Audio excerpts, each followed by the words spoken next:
Hello everybody and welcome back to my channel. My name's Nicola and this is the Frugal Cottage, where we talk all things money saving to help you on your financial journey.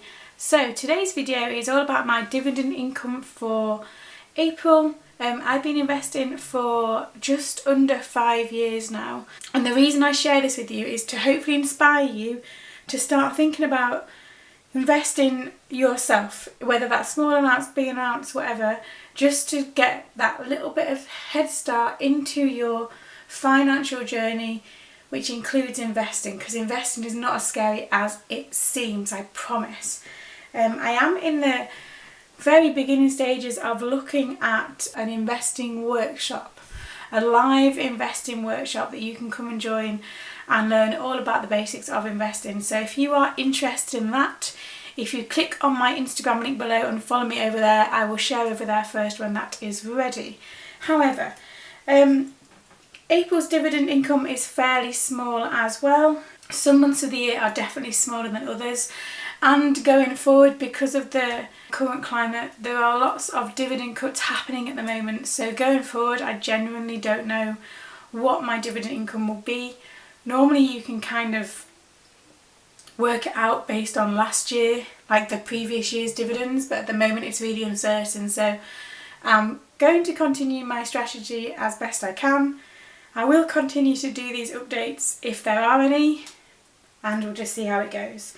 So in April I had 2 different holdings pay out. One is an individual company and one is a fund. I have a mix of individual companies and funds in my kind of portfolio, if you like. It does vary kind of percentage wise what that is. Having individual companies is much more risky, having funds is much less risky.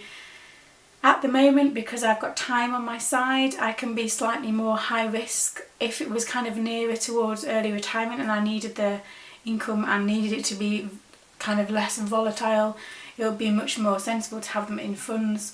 But this is how I do it. This is not a personal recommendation, by the way. I'm not a financial advisor. If you're going to start investing, you do need to do your own research into these things. However, this is what I got paid out in April. So the first one was Glaxosmithkline.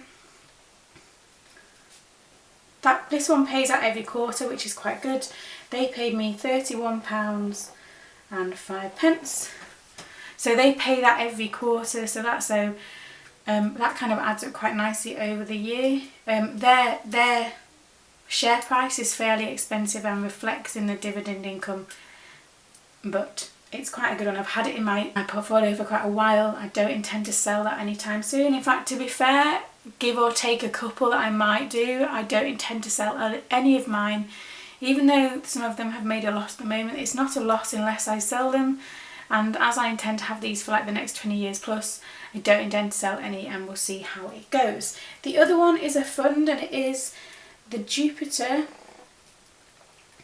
Global Managed Fund. Now that is a fund, so it's kind of a collection of different things, and that paid out £16.60 in April. So overall, so the total for April is £47 and 65 pence. Now when I write my dividend income updates on my blog, and I'll leave a link below to this one because I talk about where I invest and why in a bit more detail, I always link this number, so the total per month, I always like to link it to whether or not we could pay a fixed bill with the dividend income, because in the end that's the aim. So the aim kind of finally is that our income streams, passive income stream, because this is fairly passive, I don't really need to do a lot other than keep an eye on the markets and the news, but that doesn't take a lot of time, is for the income streams to pay our fixed expenses. So things like council tax, water rates, gas and electricity, mobile phone bill, TV, broadband, not mortgage, because our aim in the end is to be mortgage free at the same time as retire early. It has to kind of coincide if it all goes to plan. So I link these, the totals, to whether or not I could pay a bill or two with that. I will leave a link below to my December 2019 dividend income and 2019 final total, but that December income, it's my biggest payment to date, and it would pay quite a number of our fixed expenses if I were to do that, which is the aim. £47.65 from April, that would pay for both mine and my husband's mobile phone bill. It would almost pay our water rates. Our water rates are they £53 something, so it's getting there. I like to think of it in terms of bills because it's much more motivating, but it's also much more real. If I could get enough income, dividend income, to cover, say, council tax, water rates and gas and electricity consistently every month, then we're tipping the balance in our favour, and that's the goal. And I do believe that that is possible, and I do believe that it's possible for everybody to do. We are not any different. We just prioritise where our money goes a bit more than some people, but that's just practice as well. It's much more of a routine by now. My overall aim for 2020 is to have £1,600 in dividend income received. However, when I set that goal right back at the start of the year, we were all in a very different place, and investments and all sorts were all in a very different place, but also the economy and general society, if that's what you want to say, was also in a very different place. Going forward now, I've already said I don't know, genuinely don't know how my totals will be going forward. It's not going to be the same. It can't be. I already know that I've got dividend cuts. I already know that there are companies that I hold that have cut their dividends, suspended them, postponed them, not given them at all. So when I made that aim right at the start, I projected at the beginning of January that I would get around £1,300 over the year. And I calculated that with the addition of saving and investing every month, I would hit that forward goal of £1,600 in dividend income. I do not believe I'm going to do that now. In fact, I know I'm not. So again, I'm going to track my total as best I can and then just see what happens. It feels so unknown, but there we go, there's nothing I can do about it. So 2020 total at the moment